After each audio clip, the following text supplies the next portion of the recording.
The Arizona Board of Regents recently put in a formal request for $732 million in state funding for universities. Now, this comes after the legislature and Governor Katie Hobbs reduced Arizona's investment in the state's universities by almost $97 million to help shore up a state deficit. And for more on this, we welcome Fred Duval, a member of the Board of Regents. He also serves as the board's treasurer. Good to see you again. Thanks for joining us. Thank you. You voted. That's nice to see. Yeah, I did. I voted today. Nice to see. All right. $732 million. Why that amount? Why the formal request now? Sure. So let me take a minute, how we got ourselves into this very deep hole. Since the Great Recession, 15, 20 years, Arizona higher education has been cut more than any higher education system in the United States. Number one, deepest cuts. How do we measure that? We topped out at about 33% of the revenue that comes to the universities came from the state. Today it's 12. Put another way, on a per student basis, we are operating now at half the investment that we were 15 years ago. Serious cuts over many, many, many years. What does it mean? So what do? Number one, you cut costs, and we are now the most efficient producers of degrees of all of our peers. Number two, painfully you raise tuition to make up the difference, and we've had to do that. We try and cap it, but we've had to do that. You defer maintenance right up to the point that buildings become unsafe. Pretty difficult. And you go out of state for out-of-state and foreign students who pay the premium of out-of-state tuition in order to keep the doors open. And today, now for the first time in Arizona history, there are more out-of-state students than Arizona students. And what does it all mean?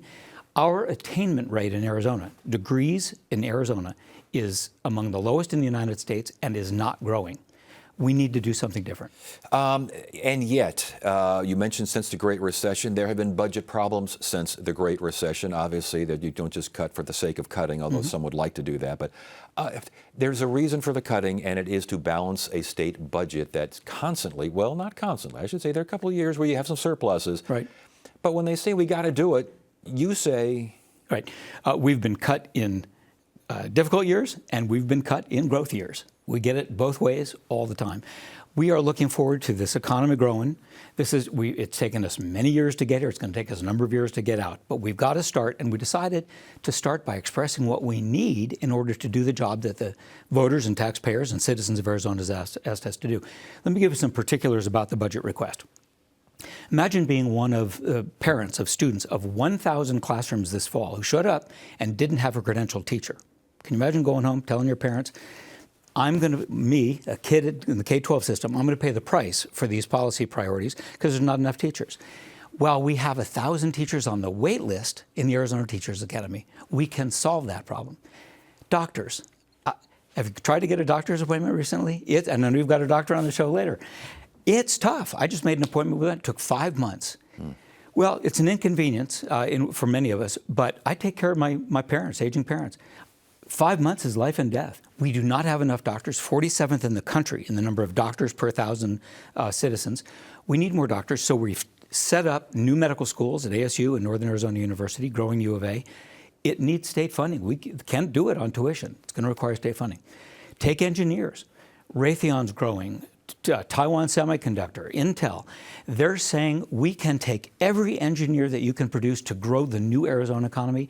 We're not keeping up with them. They're having to recruit from out of state. These are things we can solve. These are things you can solve if you have a willing partner. Why has the legislature not been a willing partner, and to a certain degree, the governor this last go-round?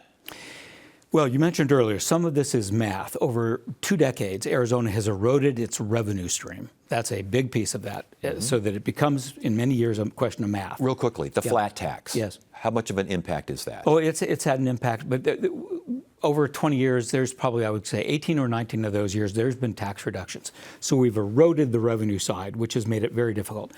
Secondly is... I'm fond of a phrase a friend of mine uses. He said, state governments do 3 things. They educate, medicate, incarcerate. Pick 2. And what's happened is that incarceration rates have gone way up, Medicaid rates have gone way up. In the education sphere, K-12 gets priority. Folks say, well, you guys can tuition your way out of this. We're at the breaking point. Tuition is pricing too many kids out of the market. Our deferred maintenance is causing real risks in our system. And we've got to quit educating the out-of-state students when our own attainment rate is too low. So I'm a lawmaker, and you got me in an elevator somewhere, and you're saying the same. How do you convince me that incarceration, yeah, I got you, Medicaid, I got that, we got to get the third wheel going here because it impacts society, not just students, not just the university and how it functions, but it impacts Arizona society. How do you make that point? Well, I talk about the teachers. Yes. I talk about the engineers that are driving the economy. I talk about doctors that every Arizonan understands. Those are workforce talents which we produce, and we can only produce if we can afford to do it. But there's something bigger than that. The 21st century economy, high-wage economic growth, is a function of knowledge. It's a function of talent. The more of it we can produce, the faster we will grow. The faster we will grow, the more that we will increase family incomes, the better families' prospects. And it breaks my heart every time I hear of an Arizona family with a really bright student who simply can't figure out how to get their student into our system, finance it, get them to the goal line. We should do better. So the budget requests, help for those low-income families, I would imagine, is there. That's help right. for each university and the specialized traits that they kind of emphasize. That's all there as well? That's right. The things I've just articulated. Yes. The first one is called a Promise Program. 36 states have a state financial aid plan where if you've got a worthy student who can't afford to come, the state will provide some help, knowing that that student will provide jobs and grow and become a taxpayer for the rest of their lives. We want to grow these medical schools because we want more doctors to make sure that every Arizonan has access to a good healthcare experience.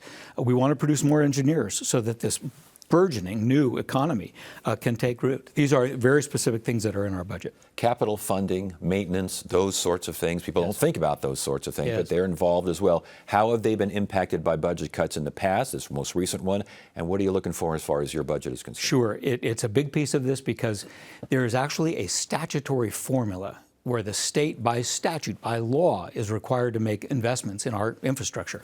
Hasn't been funded for 2 decades. We're doing it off the backs of tuitions, off the backs of Arizona students and Arizona families. That's just wrong. And you've got 2 problems. One is that you've got buildings which are in decline, which become safety risks.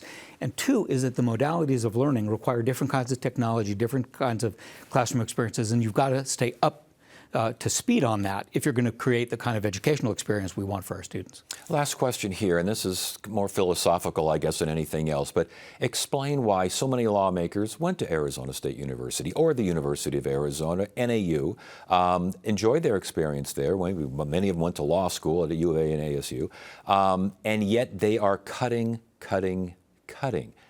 What is going on here? How do you...